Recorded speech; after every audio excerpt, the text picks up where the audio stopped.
Saudara, dinamika koalisi partai politik jelang Pilpres 2024 masih terus mencair. Bahkan sebelum pendaftaran ke KPU semuanya masih serba mungkin untuk berubah.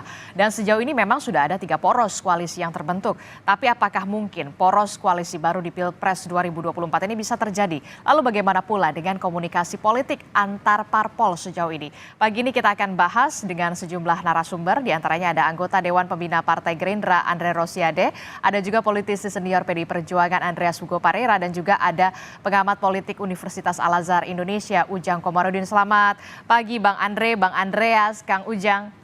Selamat pagi Mbak Disti, Selamat pagi Bang Disti, Andre, pagi Bang Disti, Bang Andreas. Ujang, dan Bang Andreas. Biasanya kalau sudah mau weekend ini akan ada pergerakan-pergerakan politik. Saya langsung aja deh ke Bang Andreas. Bang Andreas, bagaimana wacana pertemuan antara Mega dan juga SBY yang kemudian digadang-gadang bisa menjadi permulaan untuk niat koalisi, Bang Andreas? Ya, kalau komunikasi kemudian dialog di lingkaran teman-teman di antara Demokrat dan kemudian PDI Perjuangan, juga yang pernah kita saksikan secara publik antara Mbak Puan dan Mas AHY, itu selama ini kan berjalan dengan baik. Artinya komunikasi itu terjalin dengan baik, dan kita bicara di dalam konteks baik Pilpres, tukar pikiran maupun Pileg. Karena ruang kalau kami selalu menggunakan istilah kerjasama gitu, karena di sini penting untuk membedakan dengan apa yang dimaksudkan dengan koalisi. Ya, karena kerjasama itu mempertemukan berbagai macam pemikiran, ide, untuk kemudian kita melakukan kerja bersama dengan tujuan yang sama gitu. Sehingga proses membangun infrastruktur kerjasama ini penting, dan itu perlu melalui proses dialog yang sehingga memperkuat basis kerjasama yang akan dicapai gitu. Kemudian dengan demikian ke depan kalau itu tercapai, ya kita membangun platform yang sama untuk mendukung pemerintahan di pusat, kemudian juga di parlemen, dan juga bagaimana kemudian ini ke daerah sih. Karena apa? Bagaimanapun politik hari ini atau perkembangan kemajuan bangsa itu hari ini sangat ditentukan juga oleh bagaimana kita memilih pemimpin gitu. Jadi tidak hanya sekedar kita bertemu untuk bicara tentang bagi-bagi kursi kekuasaan, tetapi kita bicara tentang bagaimana membangun suatu pemikiran yang sama, ide-ide, untuk kemudian dengan itu kita mulai melakukan action kerjasama, dan itu yang selama ini dilakukan oleh PDI Perjuangan bersama dengan partai-partai maupun kelompok-kelompok masyarakat yang bersama mendukung Mas Ganjar. Oke, tapi Bang Andreas, ada kode-kode sebenarnya yang sudah dicuatkan oleh Partai Demokrat, terutama untuk kemarin begitu ya, dari Mas Andi Arief yang menyatakan bahwa memang sepertinya nih Demokrat, PDI Perjuangan dan juga P3 ini dekat kantornya. Apakah ini juga menjadi pertanda kemudian ini semakin menguatkan sinyal-sinyal kerjasama? Saya kira bahasa-bahasa simbolik seperti itu bagus untuk ya kemudian mendekatkan satu sama lain gitu. Karena dengan bahasa yang simbolik yang sejuk, yang kemudian juga mempertemukan melalui bahasa-bahasa simbolik tersebut, ini akan memudahkan kita untuk melakukan komunikasi. Karena bagaimanapun dengan ungkapan bahasa-bahasa simbolik yang menarik seperti ini akan paling tidak mendekatkan satu sama lain. Dekat secara fisik itu akan memudahkan kita untuk melakukan pendekatan secara ide tadi, untuk kemudian membangun satu platform kerjasama yang lebih solid gitu. Nah, saya kira di sinilah tentu teman-teman Demokrat punya preferensi. Mereka adalah partai yang independen, partai yang mempunyai harkat dan martabat sebagai suatu organisasi politik yang mandiri, tentu mempunyai rekor bagaimana menilai kemana langkah yang seharusnya diambil.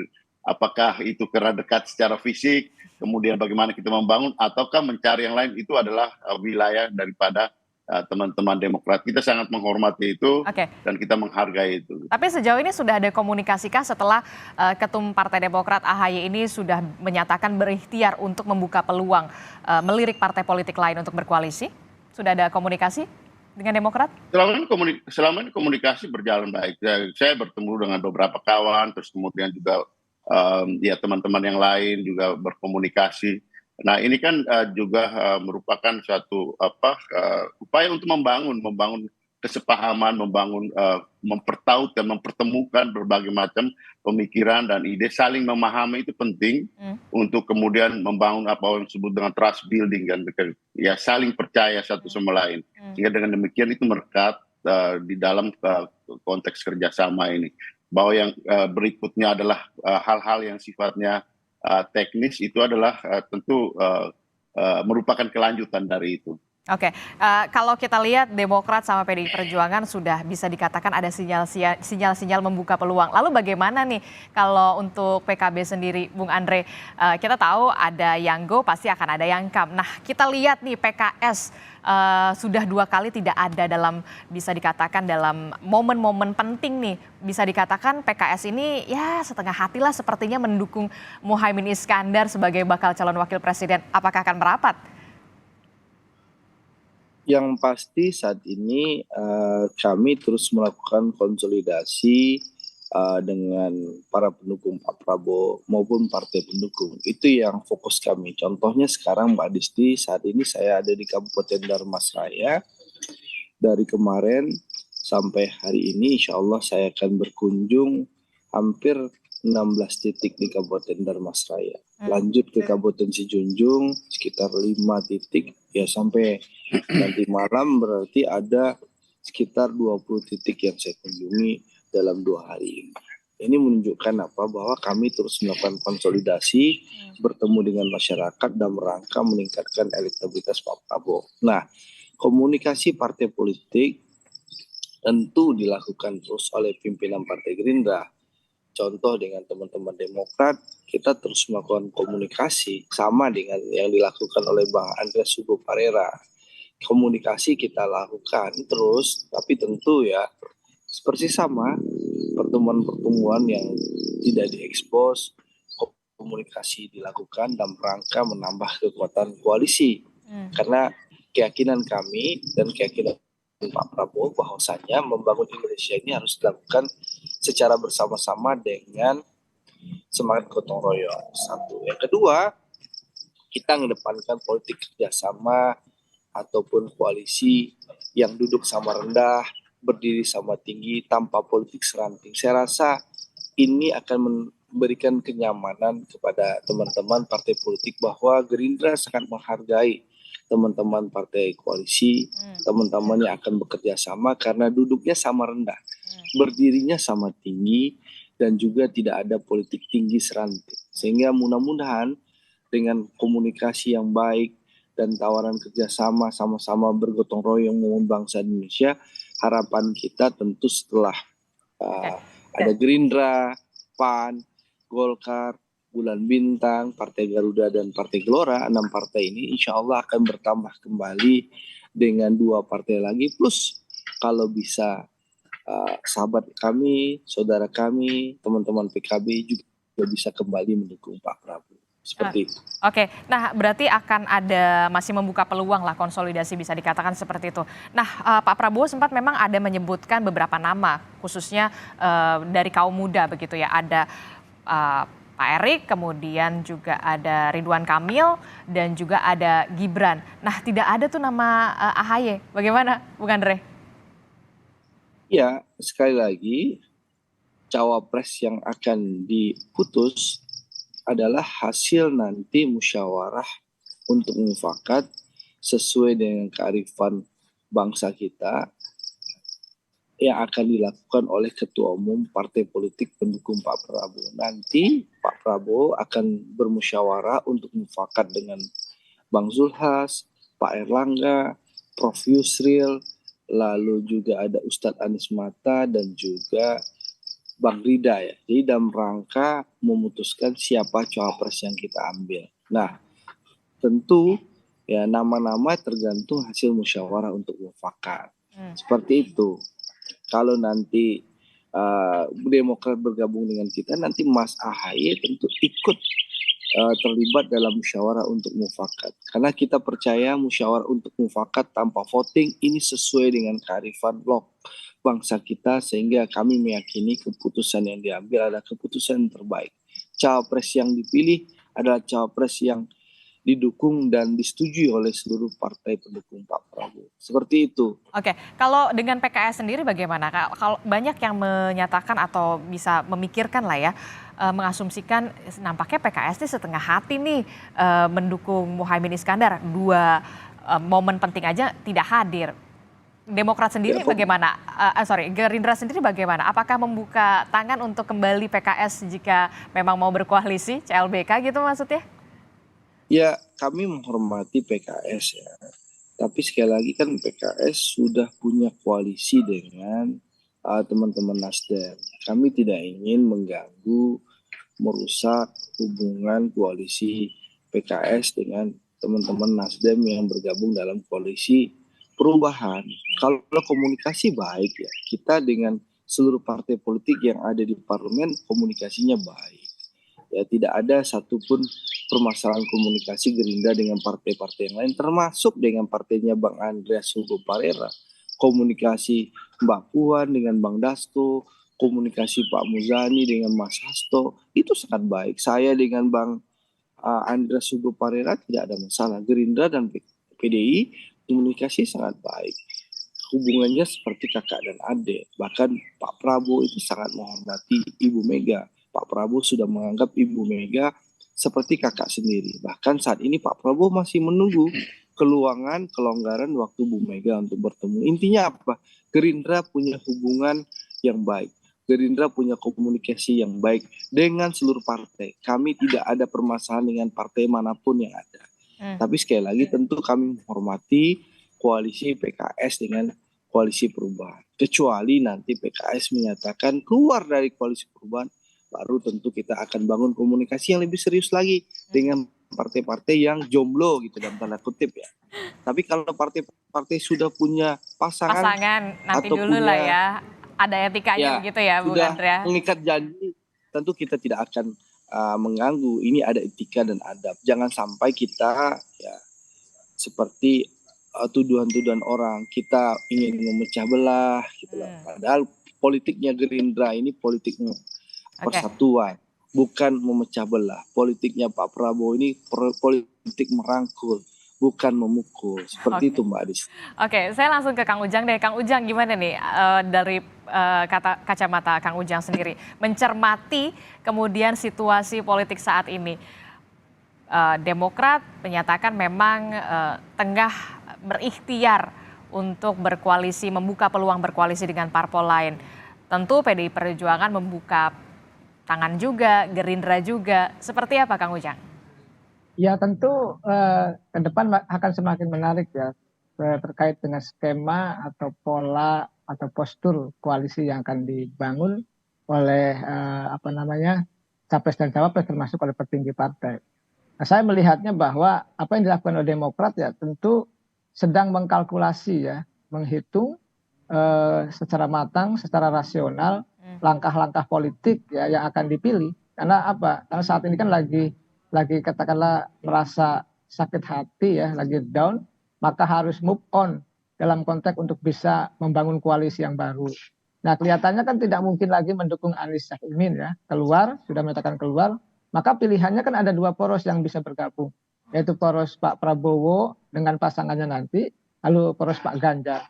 Nah, saya melihat kalkulasinya kemana arah dukungan Demokrat, tentu kita tunggu saja Pak SBY sebagai Ketua Majelis Tinggi arahnya kemana. Apakah nanti akan bergabung dengan partainya Bang Andreas ataukah partainya Bang Andre, kita tunggu. Tentu kalkulasinya harus matang ya, karena begini, dalam koalisi itu kan harus menang, harus nyaman juga, menang dan nyaman. Kalau berkoalisi tidak nyaman juga susah, dan kalau koalisi kalah juga agak berat. Oleh karena itu ya kalkulasi matang dan rasional itu sekarang mungkin sedang didalami oleh Pak SBY dan seluruh kekuatan Partai Demokrat untuk tadi ya, agar ketika sudah memilih koalisi yang baru tidak lagi kecewa dan tentu ingin menang karena katakanlah sudah 2 periode ini puasa ya, sudah menjadi oposisi, maka dalam konteks pertarungan politik itu kan merebut kekuasaan. Tugas partai politik salah satunya fungsinya adalah mengikuti pemilu, merebut kekuasaan dengan cara-cara konstitusional. Oleh karena itu 2024 ini peluang semua partai politik untuk membuktikan diri untuk menjadi pemenang. Tentu tadi bergabung dengan salah satu koalisi yang sudah terbentuk atau membangun koalisi baru. Nah kalau terkait dengan PKS, ya saya melihatnya kalau PKS ya kan PKS itu tanda petik ya itu identik dengan Anies. Pilkada 2017 mati-matian mengusung Anies dan menang, katakanlah ketika menjadi gubernur pun Anies dijagain gitu ya dari serangan-serangan lawan politik. Maka ketika misalkan Anies dengan Cak Imin pun kata Kompas tadi mengatakan walaupun setengah hati, kata Mbak Adisti ya, walaupun PKS setengah hati mendukung Cak Imin, tetapi bukan faktor Cak Iminnya, faktor Aniesnya. Karena kita tahu bahwa elektabilitas PKS itu salah satunya didorong kenaikannya itu oleh faktor Anies. Maka ketika PKS itu keluar katakanlah dari Anies itu rugi. Nggak ada daya tawar lagi begitu Mas? Ya, saya sih melihatnya seperti itu, Mbak Adisti. Oke, nah kalau kita tadi Kang Ujang menyatakan ada kalkulasi yang paling realistis ini Demokrat kemana nih? Ke koalisi Prabowo kah atau ke koalisi Ganjar kah? Karena kita tahu Demokrat bisa dikatakan ya mohon maaf ya sudah tidak ada lagi daya tawar. Ya, dua-duanya pernah punya masalah di masa lalu. Itu kan politik biasa dan hal yang normal dalam politik. Partai politik itu pasti akan berkonflik, tetapi bagaimana menjalankan manajemen konflik yang bagus. Nah, 2004 punya hubungan yang tidak baik antara Bu Mega dengan Pak SBY. Ya mudah-mudahan ke depan bisa baik. Nah, kalau bisa baik itu kan apa yang dikatakan Mbak Adisti tadi bisa menjadi permulaan dari pembentukan pembangunan koalisi gitu. Tetapi kalau hubungannya terus tidak bagus, agak sulit untuk bisa masuk ke koalisi Ganjar. Nah, lalu dengan Gerindra juga hampir mirip sama ya. 2019 punya persoalan yaitu ketika AHY tidak jadi cawapres Pak Prabowo, di situ juga ada konflik yang lumayan keras ketika itu. Tetapi itu kan sudah selesai ya, sudah beres. Tentu semua partai politik akan menghadapi masa-masa tantangan yang baru ke depan untuk bisa naik agar naik suaranya. Lalu di saat yang sama juga ingin menang. Nah, kemana kira-kira kalau kita bandingkan antara poros Ganjar atau poros Pak Prabowo? Nah, kalkulasinya begini, yang jelas Partai Demokrat itu sudah mentasbihkan diri sebagai partai oposisi. Nah, kenaikan suara atau elektabilitas dari Partai Demokrat itu pasti karena simbol partai oposisi itu. Nah, ketika misalkan partai oposisi bergabung dengan PDIP, katakanlah poros Ganjar, maka sesungguhnya itu menjadi sebuah kerugian bagi Partai Demokrat.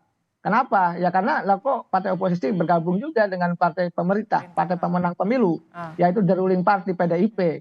Nah itu yang menurut saya harus dikaji ulang koalisi itu. Tapi di politik serba mungkin untuk bisa berkoalisi dengan PDIP. Tetapi tadi kalkulasi tanda petik partai oposisi itu ya menjadi kayak kelihatannya benteng ya, barrier untuk bisa bergabung dengan PDIP. Nah kalau dengan Pak Prabowo mungkin lebih cair ya, walaupun ada masalah di 2019 lalu. Karena bagaimanapun Gerindra itu ya bermain di tengah Gerindra itu. Pak Prabowo main di tengah, Gerindra main di tengah, jadi lebih bisa diterima mungkin oleh Partai Demokrat. Walaupun memang ya pilihannya tentu ada Partai Demokrat itu sendiri, mau bergabung kemana. Oke, mengutip pernyataan dari Kang Ujang, segala kemungkinan bisa terjadi. Nah, yang kemudian jadi pertanyaan, mungkin nggak nih ada pertemuan antara Mega dan juga SBY ini bisa terwujud? Nanti dijawab oleh Bung Andreas. Kita jeda dulu di Sapa Indonesia Pagi.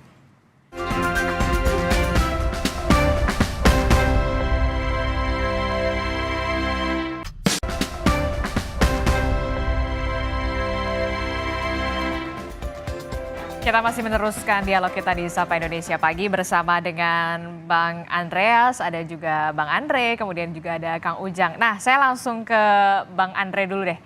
Bang Andre, ini gimana nih? Ya. Mungkin nggak sih kemudian bisa dikatakan Demokrat balik lagi nih?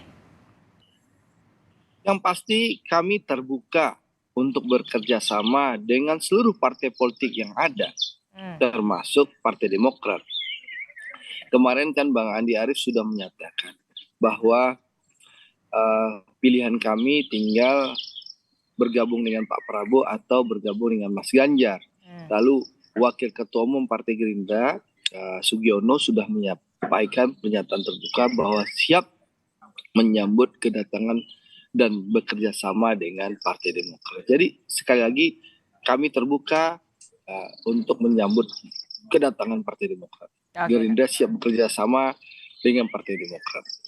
Tergantung keputusannya ada di Pak SBY lah, sebagai Ketua Majelis Tinggi Partai Demokrat. Apapun keputusan Demokrat tentu kami hormati. Tapi yang jelas kami tentu menawarkan politik tadi, duduk sama rendah, berdiri sama tinggi, tanpa politik tinggi seranting. Insya Allah berkoalisi dengan kami di Koalisi Indonesia Maju akan ada kenyamanan. Karena sekali lagi pengambilan keputusan akan dilakukan dengan cara musyawarah untuk mufakat, bukan menunggu petunjuk tokoh tertentu. Oke, berdiri sama rendah ya, begitu. Duduk sama rendah, tanpa politik tinggi seranting. Oke, luar biasa. Kalau Kang Ujang sendiri melihatnya bagaimana? Ini juga kan yang kemudian menjadi ditunggu-tunggu adalah pertemuan SBY dan juga Mega. Mungkin nggak sih ini menjadi momen yang bisa dikatakan islah politik, Kang Ujang? Ya mestinya mungkin ya. Mestinya dalam politik tidak ada yang tidak mungkin. Tetapi kan kita tahu bahwa kebesaran hati dan kebesaran jiwa ya kedua tokoh tersebut ya, khususnya Ibu Megawati, untuk bisa tadi ya melakukan ya islah demi kepentingan bangsa dan negara, itu yang harus dilakukan sejatinya. Karena kalau misalkan Pak SBY terus katakanlah minta untuk islah tapi tidak disambut oleh pihak Ibu Megawati, dan itu tidak akan terjadi. Dan saya meyakini ya dua tokoh tersebut adalah tokoh bangsa yang punya kualitas moral yang tinggi ya, sebagai tokoh bangsa yang kita jadikan idola. Oleh karena itu ya saya gitu sebagai insan kampus ya, sebagai pengamat politik punya kepentingan agar kedua tokoh itu bisa bertemu. Ya dalam konteks bukan hanya untuk bisa membangun koalisi persoalan Pilpres 2024, tapi ke depan bahwa sejatinya memang tokoh-tokoh bangsa ya yang hebat-hebat seperti beliau, Ibu Mega dan Pak SBY, ya bisa bijaksana dalam konteks menyelesaikan persoalan masa lalu gitu. Kan tidak ada persoalan yang tidak bisa diselesaikan. Oleh karena itu ya untuk kepentingan bangsa dan negara mestinya bertemu, mestinya melakukan islah, mestinya melakukan rekonsiliasi tadi untuk kepentingan masyarakat bangsa dan negara. Jadi ada hal yang besar yang lebih harus dipikirkan dibandingkan hanya sekedar koalisi. Koalisi bisa bertemu, bisa tidak, bisa bergabung, bisa tidak. Tetapi persoalan catatan sejarah ya 2004 antara Ibu Mega dengan Pak SBY itu kan belum tuntas. Oleh karena itu harus ada ya pertemuan yang spesial, yang khusus, dan itu akan menjadi sejarah bangsa kalau menurut saya yang akan dikenang menjadi legasi keduanya antara Ibu Megawati dengan Pak SBY, yang keduanya adalah tokoh bangsa yang menjadi panutan kita bersama begitu dalam konteks untuk bisa menyelesaikan permasalahan-permasalahan bangsa ke depan. Oke, ini katanya ada yang belum tuntas nih, Bung Andreas. Bagaimana? Apakah kemudian disambut baik nantinya untuk segera dituntaskan? Ya, respon dari teman-teman ya seperti apa yang disampaikan oleh Kang Ujang tadi bagus gitu. Artinya saya juga terkejut gitu. Artinya melihat bagaimana respon publik gitu. Ketika Mbak Puan bertemu Mas AHY.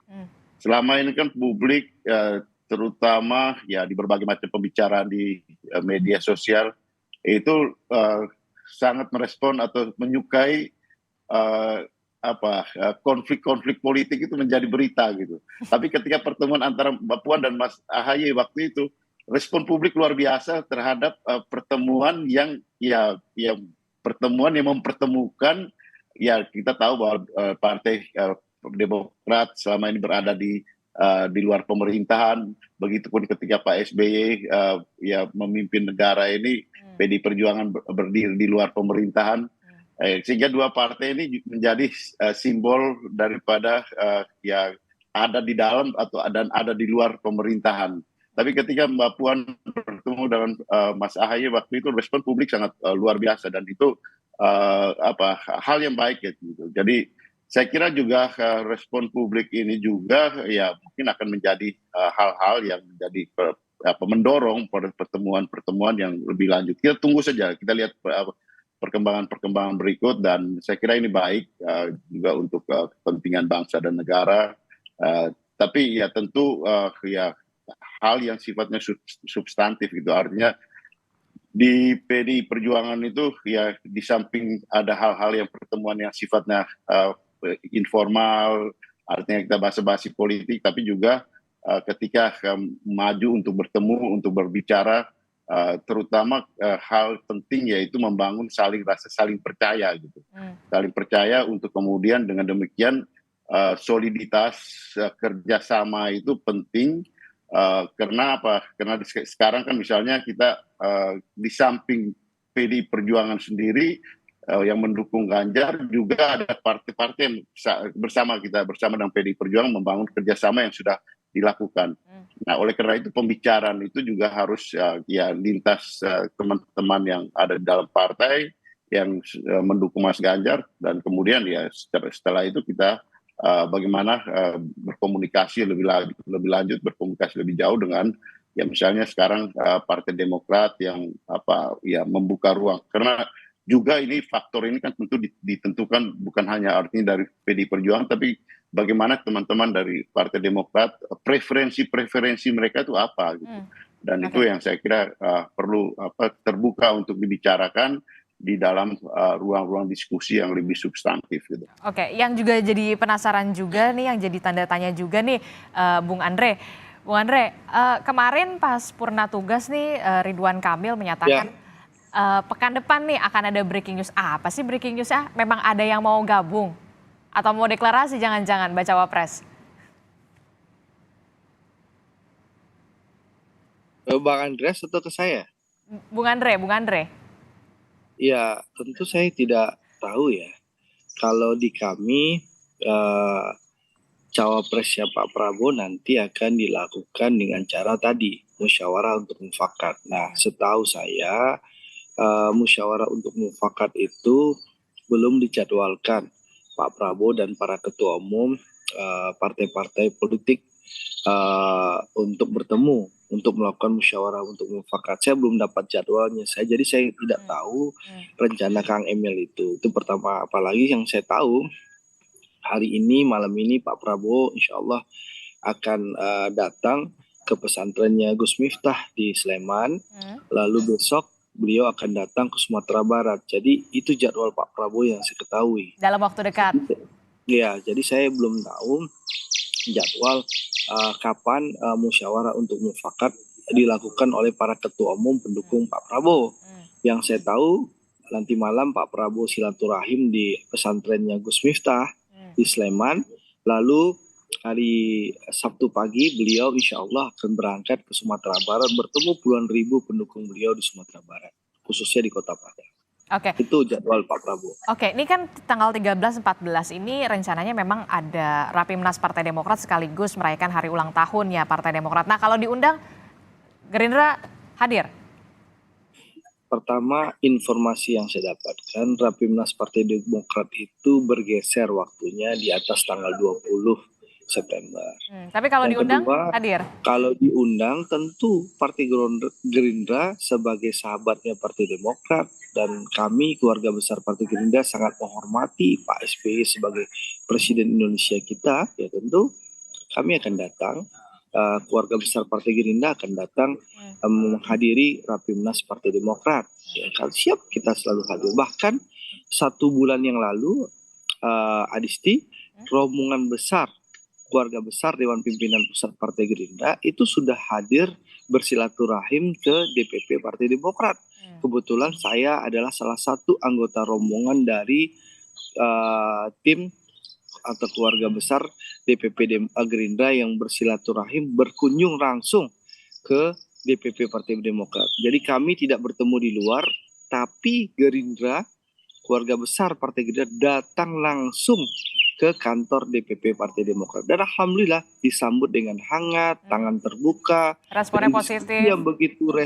yang diskusi yang begitu positif dengan teman-teman DPP Partai Demokrat. Oke, nah kalau Bung Andreas, gimana kalau misalkan diundang sama Demokrat untuk hadir di HUT-nya dan Rapimnas-nya, apakah pasti juga akan hadir bersama dengan Bu Mega begitu? Yang ditunggu-tunggu loh tamu spesialnya.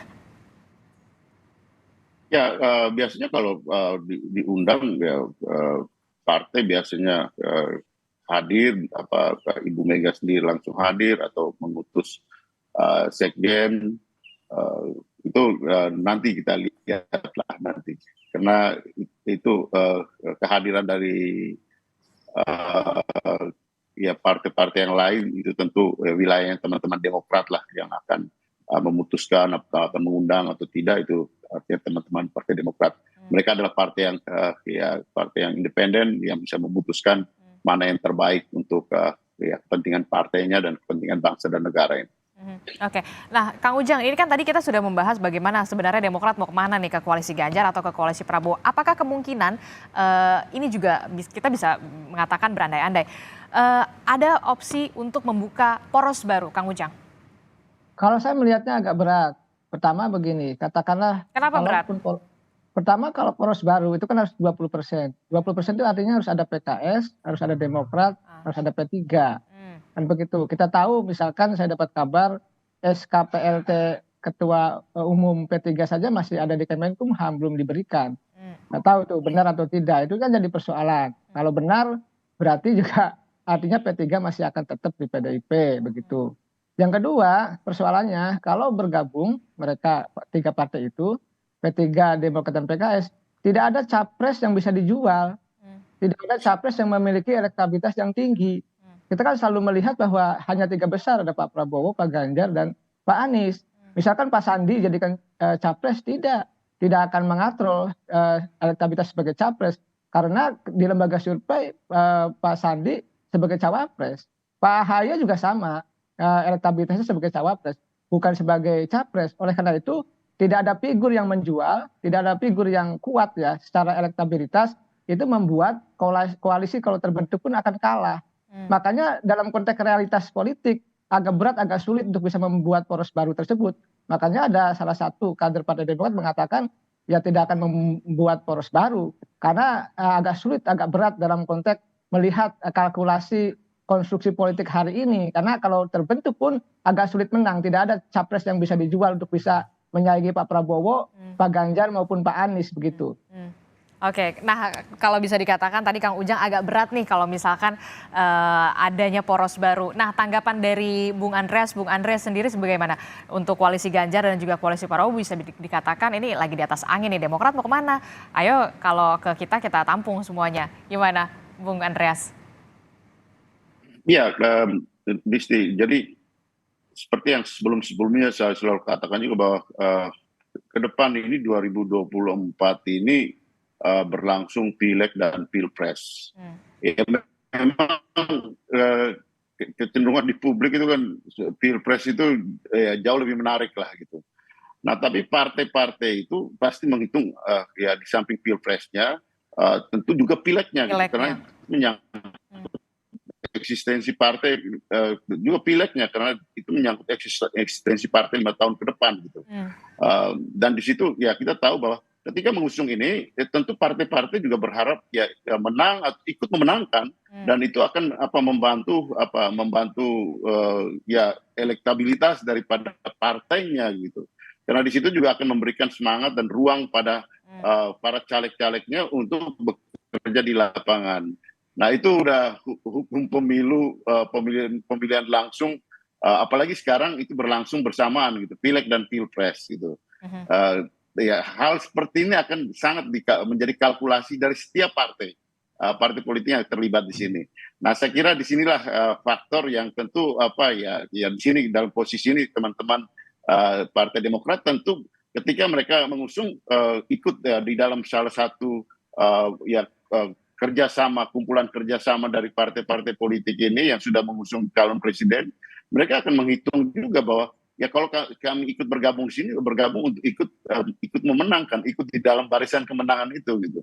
Nah, sehingga saya kira itu adalah pilihan yang rasional untuk kemudian terlibat di dalam proses baik pileg maupun pilpres. Saya kira ya teman-teman partai-partai sudah memahami itu dan mengetahui kemana langkah yang terbaik yang mereka harus lakukan, dan preferensi itu tentu mereka hitung betul supaya sampai pada keputusan yang nanti dibuat. Nah, kemudian juga bagaimana kerjasama itu dengan ya kalau katakanlah kalau mau bergabung dengan ya teman-teman yang arti bergabung dengan PD Perjuangan dan partai-partai yang mengusung Mas Ganjar, tentu juga harus melalui suatu pembicaraan. Jadi tahapan-tahapan itu harus dilalui. Tentu sangat menjadi perhitungan dari masing-masing partai gitu. Kalau menurut Bung Andre sendiri melihat Partai Demokrat hitung-hitungannya lebih ke Gerindra atau ke PDIP? Tentu ya, sekali lagi keputusan ada di tangan Partai Demokrat, wabil khusus Ketua Majelis Tinggi Partai Demokrat Pak SB. Sekali lagi kami menghormati apapun keputusan Partai Demokrat, karena Demokrat adalah saudara kami. Tapi yang jelas tentu kami dengan tangan terbuka menyambut dukungan Demokrat kepada Pak Prabowo. Apalagi Pak Prabowo sangat menghormati Pak SBY, ya beliau adalah sahabat lama dan Pak Prabowo sangat menghormati Pak SBY. Dan kita tahu Mas AHY adalah the rising star Indonesia. Tentu kita berharap tokoh muda seperti Mas AHY bisa bersama-sama dengan Pak Prabowo nantinya membangun Indonesia. Karena sekali lagi Pak Prabowo sudah menyampaikan berulang-ulang kali, kalau rakyat memberikan mandat kepada saya akan mengajak seluruh kekuatan politik yang ada untuk bersama-sama bergotong royong membangun Indonesia.